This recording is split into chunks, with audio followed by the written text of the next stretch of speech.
Goeiemôre, ek hoop het gaan goed. Ek het vanoggend wakker geraak en daar was 'n skrif by my opgekom wat sê Romeine 12 vers 10. Ek moet bieg, ek het nie geweet wat Romeine 12 vers 10 sê nie.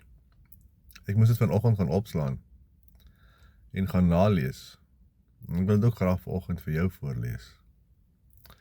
So Romeine 12 vers 10. Betoon hartlike broederliefde teenoor mekaar.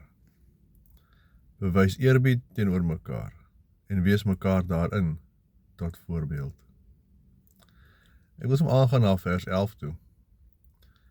Moenie in jou toewyding verslap nie. Bly altyd geesdriftig dien die Here.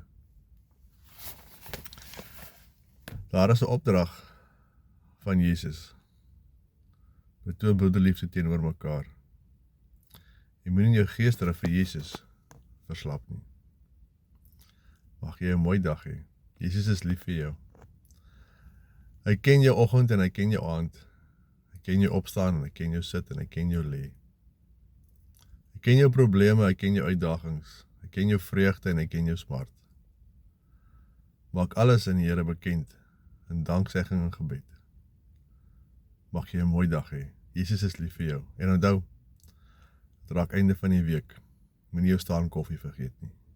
Bye bye.